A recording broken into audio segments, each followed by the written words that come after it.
अस्सलाम वालेकुम, बिस्मिल्लाहिर्रहमानिर्रहीम। दोस्तों थर्ड ईयर स्टार्ट हो चुका है। तो सबसे पहले हम फार्माकोलॉजी स्टार्ट करते हैं अपना सब्जेक्ट। तो फार्माकोलॉजी पढ़ने से शुरू में हम पहले फार्माकोलॉजी का इंट्रोडक्शन कर लेते हैं। फार्माकोलॉजी जो लफ्ज़ है फार्मेसी वो निकला, जो लफ्ज़ है फार्माकोन्स उसको हम कहते हैं ड्रग फार्माकोन, और लॉजी का तो सिंपल हमें पता है स्टडी ऑफ या स्टडी करना। तो study of drug is called the pharmacology. ये इसको जो किताब में लिखा हुआ ये लिखा हुआ कि स्टडी ऑफ केमिकल्स, यानी केमिकल्स जो आपके जिसको हम केमिकल्स यानी वो जिसको हम ड्रग्स भी, study of chemicals and their effects on body, यानी उसका इफ़ेक्ट क्या है बॉडी के ऊपर, ये सिर्फ फार्माकोलॉजी। एक और टर्म है जिसे हम कहते हैं मेडिकल फार्माकोलॉजी। मेडिकल फार्माकोलॉजी भी सिंपल सही है। इसके अंदर क्या है, स्टडी ऑफ ड्रग्स या केमिकल्स जिसका इफ़ेक्ट हो बॉडी के ऊपर, लेकिन उसके अंदर तीन चीज़ें हों इफ़ेक्ट के अंदर। क्या वो इफ़ेक्ट ट्रीटमेंट शो कर रहा हो किसी भी डिज़ीज़ की, या किसी भी डिज़ीज़ की डायग्नोसिस के लिए इस्तेमाल कर रहे हैं हम उस ड्रग या केमिकल को, या भी किसी भी डिज़ीज़ को प्रिवेंट कर रहे हैं कि वो ड्रग काज ना हो, सही वो डिज़ीज़ काज ना हो तो उसकी प्रिवेंशन, यानी ये तीन चीज़ें मेडिकल फार्माकोलॉजी। ये सिंपल था फार्माकोलॉजी। फार्माकोलॉजी के साथ साथ अगर ड्रग्स अपना अनडिज़ायरेबल इफ़ेक्ट शो करे, यानी उसका जो इफ़ेक्ट है वो ना शो करे, नुकसानदा हो बॉडी के लिए, अनडिज़ायरेबल इफ़ेक्ट, तो उस ड्रग की स्टडी को, जो अनडिज़ायरेबल इफ़ेक्ट शो करे उस ड्रग की स्टडी को हम क्या कहते हैं, टॉक्सिकोलॉजी कहते हैं। Toxicology means toxic effect of drugs on the body, ये बायोलॉजिक सिस्टम के ऊपर, सही है।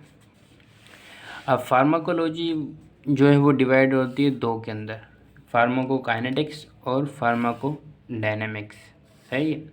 काइनेटिक्स का मतलब है कोई भी चीज़ जो मूवमेंट हो, मोशन में हो, उसे हम कहते हैं फार्माकोकाइनेटिक्स। और डायनेमिक्स किसी भी चीज़ की उसकी खसूसियात, उसका काम क्या है, डायनेमिक कहते हैं एक्शन को। तो फार्माको यानी जो ड्रग है वो मोशन में हो, और फार्माको यानी उसका एक्शन। तो ड्रग की मोशन क्या होगी, उसकी एडमिनिस्ट्रेशन, किस तरह बॉडी में एडमिनिस्ट्रेशन हो रही है, उसकी डिस्ट्रीब्यूशन, उसकी एब्जॉर्प्शन, उसकी मेटाबॉलिज्म, उसकी एलिमिनेशन होना बॉडी से, सही है।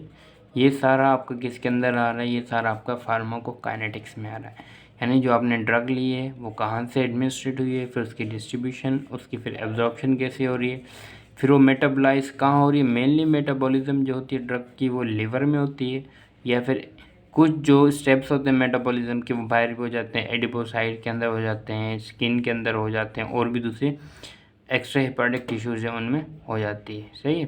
सॉरी, एलिमिनेशन आपकी किसके थ्रू होती है, यूरिन में होगी एलिमिनेशन, फीसिस में होगी एलिमिनेशन, या बाइल में होगी, टेयर्स में होगी, स्लाइवा के अंदर एलिमिनेशन होगी, सही है।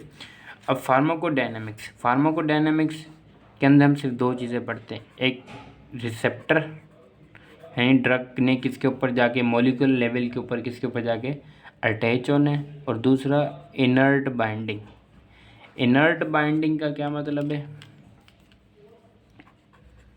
इनर्ट बाइंडिंग, एक ड्रग जो अपने आपकी बॉडी में गई, सही है, वो टिश्यू लेवल, मॉलिक्यूलर लेवल के ऊपर किसी भी एक रिसेप्टर से, यानी मॉलिक्यूल के एक जगह जहाँ पे रिसेप्टर वहाँ जाके बाइंड हो जाएगी, वो अपना इफेक्ट शो करे, एक्टिवेटिंग या इनहिबिटिंग, सही है।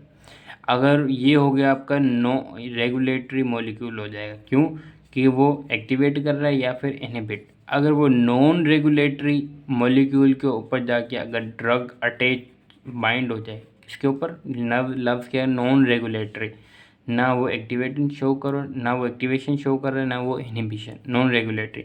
अगर उसके ऊपर ड्रग जाके बाइंड हो जाए, यानी अपना इफेक्ट अपना इफेक्ट कोई भी शो नहीं कर रही, तो उसको हम कहते हैं इनर्ट बाइंडिंग।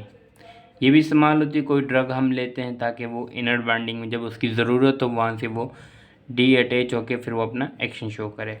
तो ये दोनों चीज़ें, यानी उसका रिसेप्टर, बाइंडिंग ड्रग कॉम्प्लेक्स जो होता है उसका, और ड्रग का क्या एक्शन होगा, किस मोड ऑफ एक्शन से कौन सी ड्रग काम कर रही है, ये सारा हम डायनेमिक्स में पढ़ते हैं।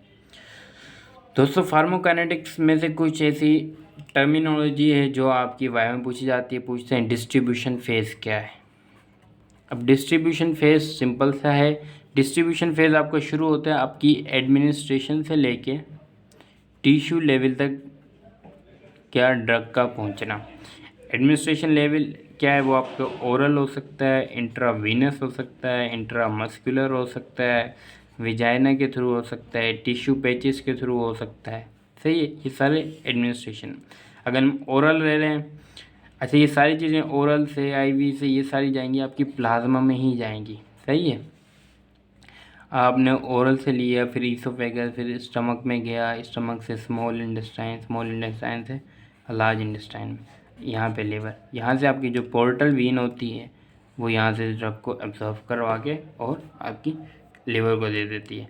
फिर लिवर यहाँ से जो पोर्टल वीन के ज़रिए लिवर से जो दूसरे आगे हेपार्टिक वीन बनती है, हेपार्टिक वीन फिर आपकी इन्फीरियर वेना केवा यानी यहाँ से आपकी प्लाज्मा में एंटर हो गई। तो ये एडमिनिस्ट्रेशन से लेके टिश्यू लेवल पे जाना प्लाज्मा के थ्रू, वो आपकी डिस्ट्रीब्यूशन फेज होता है।